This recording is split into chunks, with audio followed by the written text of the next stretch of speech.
Hello and welcome दोस्तों। आज चलते हैं एक नए चैप्टर पे जिसका नाम सी लैंग्वेज है।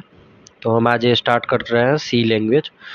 तो इसको देखते हैं कि ये कब आया और इसके पहले क्या था, इसका डिस्कवर किसने किया, तो सारी चीज़ हम कवर करेंगे इस वीडियो में।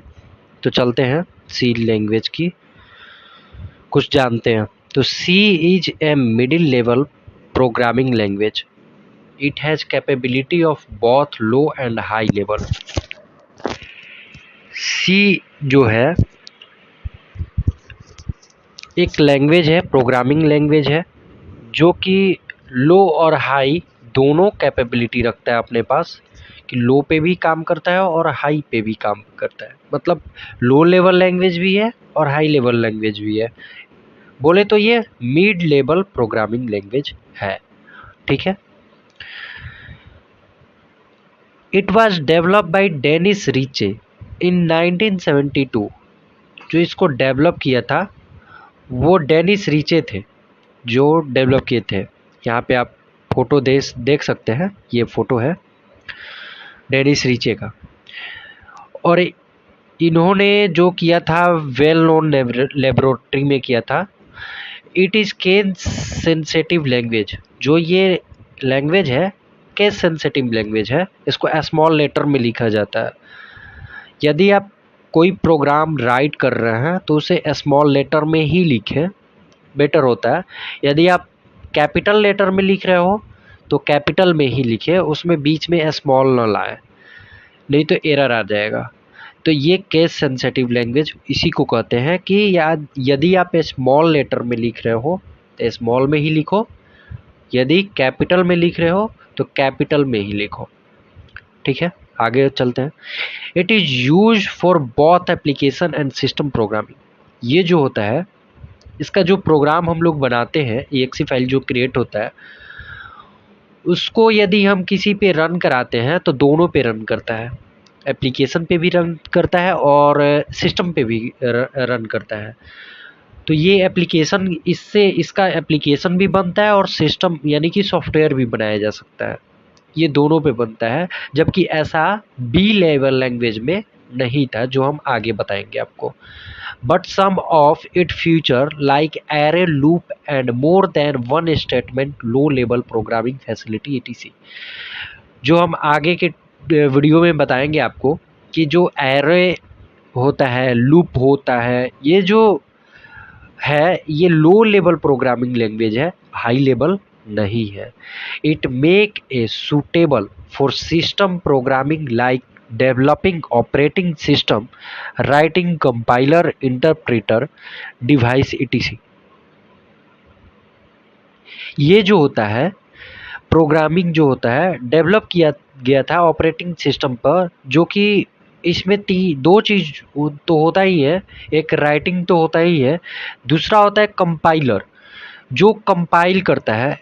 कंपाइल करने का मतलब कि ये प्रोग्राम को प्री डिफाइंड फंक्शन से एग्जीक्यूट करता है और इंटरप्रेट करता है थ्रू द डिवाइस, और डिवाइस से ये कनेक्ट होकर इंटरप्रेट भी करता है, उसके बाद ये रन होता है।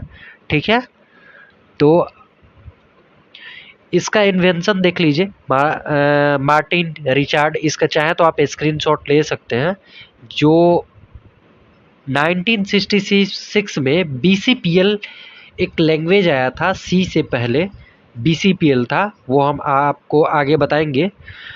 फिर आया Dennis Ritchie in 1972, C level language, यानी ये सी प्रोग्राम का जो है इन्वेंशन किया इन्होंने। मार्टिन रिचार्ड का दूसरा नाम केन थॉम्पन है, जो कि 1966 में BCPL बी लेवल लैंग्वेज का इन्वेंशन किए थे। सी में आता है इस C programming language develop in early 1970। 1970 में ही जो है इसको डेवलप किया जा चुका था। American computer scientist Dennis M Ritchie जो साइंटिस्ट थे डेनिस, इन्होंने 1970 में ही इसको डेवलप किया था। और कहाँ किया था? Bell laboratory, from 80 and T Bell laboratories नाम है। इसमें इन्होंने इसका डेनिस रीचे ने इसका इन्वेंशन किया था, इसको डेवलप किया था। ये जो उस समय था इसको बनाया गया था फॉर मिलिट्री पर्पस। मैं आपको बता दूं, इसमें नहीं है, ये भी बता दूं कि ये मिलिट्री पर्पस से इसको इन्वेंशन डेवलप किया गया था। और इसको अमेरिकी जो डिफेंस मिनिस्ट्री है उसमें ये ज़्यादा यूज होता था उस समय। ये प्रोफेशनली 1972 में हुआ। अब आते हैं बी लेवल लैंग्वेज के बारे में जानते हैं। Martin Richards is a British computer scientist known for his develop of the BCPL। ये मार्टिन रिचार्ड जो थे ब्रिटिश थे, मतलब इंग्लैंड के थे। उस समय ब्रिटिश था, बहुत सारे कंट्रीज मिल के ब्रिटिश थे। तो उस समय ये 1966 में इन्होंने किया था जो कंप्यूटर BCPL का यूज किए थे। ठीक है। Programming language with both part of earlier research in portable software. इन्होंने एक सॉफ्टवेयर के लिए किया था, पोर्टेबल मतलब अच्छा हो, पोर्टेबल हो, उसके लिए इन्होंने सॉफ्टवेयर डेवलप किया था। सबसे पहले बी लेवल ही लैंग्वेज आया था, उसके बाद में सी आया था। And the centre of the B programming. ठीक है। जो इनका जन्म हुआ था मार्टिन रिचार्ड का 21 जुलाई 1940। ठीक है। ये 21 जुलाई 1940 को इनका जन्म ब्रिटेन में होता है। कुल इन्होंने एज अपना 80 इयर्स तक जिया और उसके बाद इनका डेथ हो गया। फिर एजुकेशन इन्होंने जो प्राप्त किया यूनिवर्सिटी ऑफ कैम्ब्रिज, कैम्ब्रिज से इन्होंने एजुकेशन किया, पढ़ाई की। उसके बाद इनका बुक जो था BCPL the language and it's compiler. BCPL ये बी लैंग्वेज का डेवलपर थे, तो इन्होंने बुक भी BCPL the language and it's compiler के नाम से बुक इन्होंने लिखा था। और ये डॉक्टरल स्टूडेंट इबेन ऑप्टॉन जो है, इन्होंने इसमें डॉक्टरियल हासिल किया हुआ था। फिर इनको अवार्ड भी मिला था, IEEE computer society award, computer pioneer award.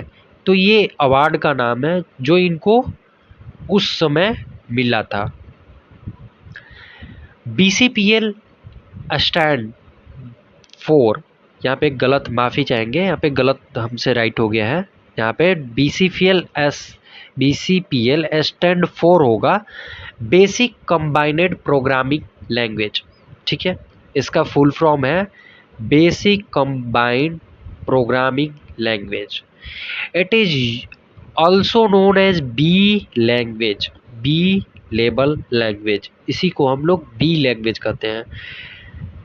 ये क्या था कि ये जो है बी लेवल लैंग्वेज, ये जिस सिस्टम पे हम वर्क कर रहे हैं, जिस सिस्टम पे इस बी लैंग्वेज का जो कोडिंग करते थे हम लोग, ये उसी पे रन करता था। दूसरे पे यदि हम exe फाइल जनरेट करके और सोचे कि दूसरे कंप्यूटर पे हम इसको रन करें तो ये रन नहीं होता था, जो कि इसका ड्रॉबैक था।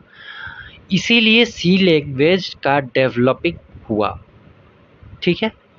It is not comfortable on run the any computer. ये सभी कंप्यूटर पे रन हो जाए ऐसा नहीं था। ठीक है। ही special run to coding on that computer system. मतलब जिस कंप्यूटर सिस्टम पे हम कोडिंग कर रहे हैं उसी कंप्यूटर सिस्टम पे यदि कंपाइल करके इसको रन कराएं तो रन होता था। यदि हम इसका एक्सेल फाइल जनरेट करके और दूसरे कंप्यूटर पे हम इसको रन कराएं तो ये नहीं होता था। ठीक है। आगे वही है, it means that the B language excel file not work to another computer. जो इसका एक्सेल फाइल है वो दूसरे कंप्यूटर सिस्टम पे वर्क नहीं करता था, जो कि इसका सबसे बड़ा ड्रॉबैक था। ठीक है। तो आज के लिए इतना ही। अगले वीडियो में फिर अगला ट्यूटोरियल आएगा, अगला टॉपिक जो होगा उसको क्लियर करेंगे। ठीक है, तब तक के लिए जय हिंद।